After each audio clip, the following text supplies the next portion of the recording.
C'est parti pour la traversée de la cordillère de Vilcabamba via Choquequirao, Yanama, Huancavelica et enfin Yanatile, point final. 10 000 mètres de dénivelé, 150 km.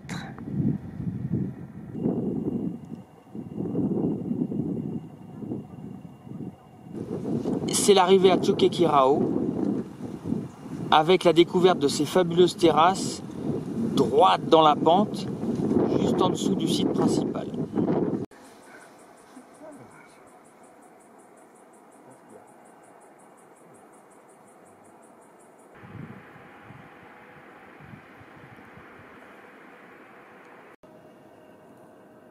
Le canyon de l'Apurimac, le dieu qui parle en quechua.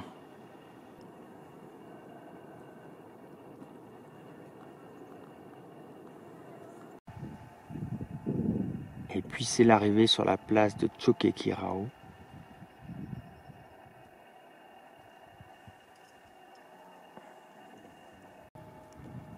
Choquequirao, c'est un grand site inca, mais sans la foule de Machu Picchu, Pisac, Ollantaytambo, Sacsayhuaman.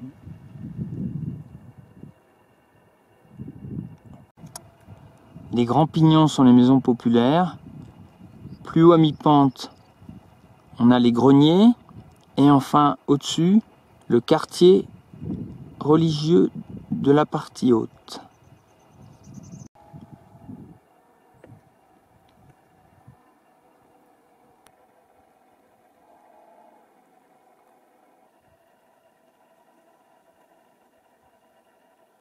Choquequirao, au pied du Nevado Corihuarachina, à plus de 5300 mètres d'altitude.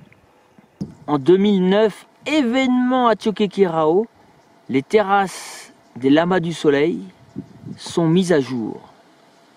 Un site incroyable avec 24 lamas formés de pierres blanches sur 18 terrasses, dominant le Rio Apurimac de près de 1500 mètres de haut. Les pierres blanches ont été ramassées dans la rivière et amenées jusqu'ici.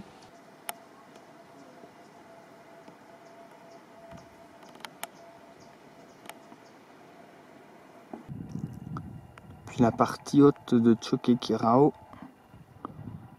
Quelle vue! Ici le bivouac exceptionnel de Maïsal.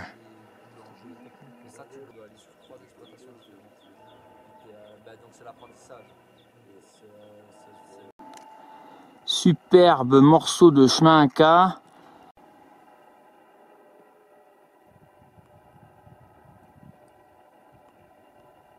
Et surprise, arrivé au col San Juan et panorama sur le massif du Pumacillo, 5991 mètres.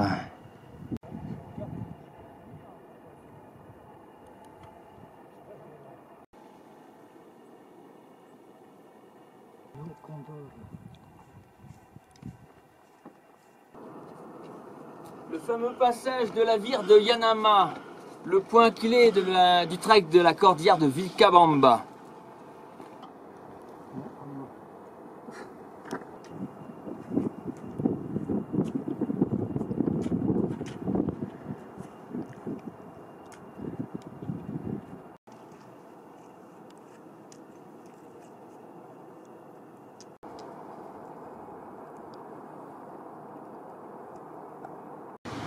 Spectaculaires aiguilles en montant au col Choquetacarpo.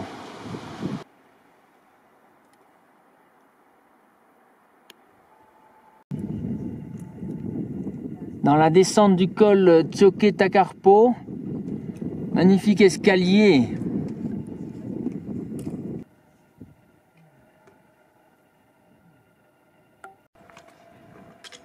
Encore plus beau dans la descente du col que sur la montée.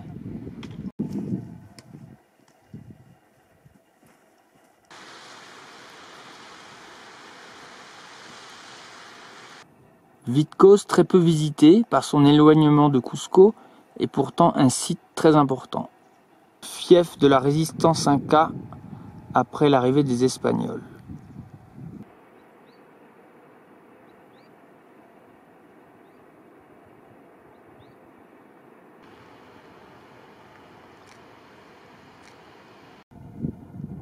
vers l'Amazonie, si proche, si lointaine, du sommet Veronica à gauche, au Salcantay à droite.